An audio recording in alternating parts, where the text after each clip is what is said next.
News at 5। केंद्रीय गृह मंत्रालय ने ईडी और सीआरपीएफ से कोलकाता में आईपैक कार्यालय और उसके प्रमुख प्रतीक जैन के घर पर हुई तलाशियों के दौरान हुई घटनाओं की पूरी डिटेल मांगी है। गुरुवार को हुई इन तलाशियों के दौरान मुख्यमंत्री ममता बनर्जी खुद मौके पर पहुंची थीं और एजेंसी पर आरोप लगाया था कि वो टीएमसी के आंतरिक दस्तावेज और चुनावी रणनीति चुराने की कोशिश कर रही है। इसी बीच टीएमसी महासचिव अभिषेक बनर्जी ने नादिया के ताहिरपुर और उत्तर 24 परगना के ठाकुरनगर में रैलियां की। बाद में मीडिया से बातचीत में उन्होंने बीजेपी पर मतुआ समुदाय को धोखा देने का आरोप लगाया और कहा कि वोट लेकर अब उनके नाम वोटर लिस्ट से काटने की बात चल रही है। इस बीच पश्चिम बंगाल में नेता प्रतिपक्ष शुवेंदु अधिकारी ने मुख्यमंत्री ममता बनर्जी को 72 घंटे का कानूनी नोटिस भेजा है। शुवेंदु ने कहा कि अगर ममता अपने आरोपों के सबूत पेश नहीं करती तो उनके खिलाफ मानहानि का मुकदमा दायर किया जाएगा। दरअसल ममता बनर्जी ने आरोप लगाया था कि कोयला तस्करी घोटाले का पैसा शुवेंदु अधिकारी के जरिए केंद्रीय गृह मंत्री अमित शाह तक पहुंचता है। ये बयान उन्होंने ईडी रेड के विरोध में एक रैली में दिया था। इधर ईडी ने भी ममता पर गंभीर आरोप लगाए हैं। एजेंसी का दावा है कि कोयला तस्करी नेटवर्क से 20 करोड़ रुपए आईपैक तक पहुंचे और तलाशी के दौरान सबूतों के साथ छेड़छाड़ की गई। वहीं हाईकोर्ट में सुनवाई के दौरान हंगामे के चलते मामला अब 14 जनवरी तक टल गया है। News at 5। केंद्रीय गृह मंत्री अमित शाह आज राजस्थान के जयपुर में हैं।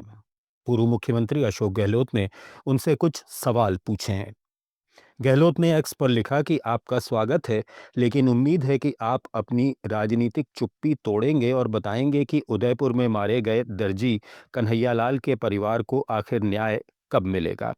एनआईए ने घटना की रात ही ये केस अपने हाथ में ले लिया था, फिर भी 3 साल बाद भी परिवार इंसाफ के लिए भटक रहा है। गहलोत ने कहा कि चुनाव में अमित शाह ने 5 लाख बनाम 50 लाख मुआवजे का झूठ फैलाया, जबकि परिवार खुद बता चुका है कि उन्हें 50 लाख रुपए और दोनों बेटों को सरकारी नौकरी मिली थी। क्या अब माफी मांगेंगे? उन्होंने राजस्थान में बिगड़ती कानून व्यवस्था पर भी सवाल उठाए। रंगदारी, दुष्कर्म, बजरी माफिया की हत्याओं का जिक्र करते हुए गहलोत ने पूछा कि आखिर भाषणों से आगे बढ़कर जवाब कब देंगे। अमेरिकी राष्ट्रपति डोनाल्ड ट्रंप ने एक बार फिर दावा किया है कि उन्होंने भारत और पाकिस्तान के बीच पिछले साल मई में हुए संघर्ष को रोका, जहां कथित तौर पर 8 विमान गिराए जा चुके थे। इस तरह उन्होंने 10 करोड़ लोगों की जान बचाई। पाकिस्तान के प्रधानमंत्री शहबाज शरीफ ने उन्हें इसके लिए सार्वजनिक रूप से धन्यवाद दिया था। ट्रंप ने ये बातें एक मीडिया हाउस को दिए इंटरव्यू में कहीं और व्हाइट हाउस में तेल गैस क्षेत्र के अधिकारियों के साथ मीटिंग के दौरान दोहराई। उन्होंने खुद को नोबेल शांति पुरस्कार का सबसे बड़ा हकदार बताते हुए कहा कि उन्होंने कुल 8 युद्ध रोके हैं, जिनमें भारत, पाकिस्तान, कॉन्गो, रुवांडा और वेनेजुएला जैसे मामले शामिल हैं।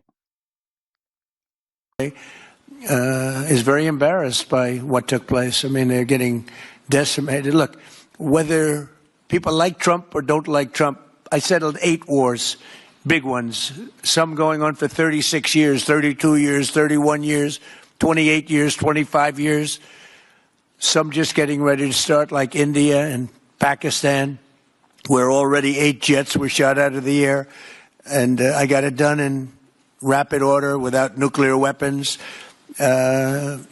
I can't think of anybody in history that should get the Nobel Prize more than me, and I don't want to be bragging, but nobody else settled wars. Obama got the Nobel Prize. He had no idea why. He still has no idea. He walks around, he says, I got the Nobel Prize. Why did he get a Nobel Prize? He got it almost immediately upon attaining office, and he didn't do anything, and he was a bad president.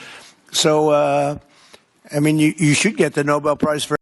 News eight 5 में फिलहाल इतना ही। जुड़े रहिए let's mic के साथ।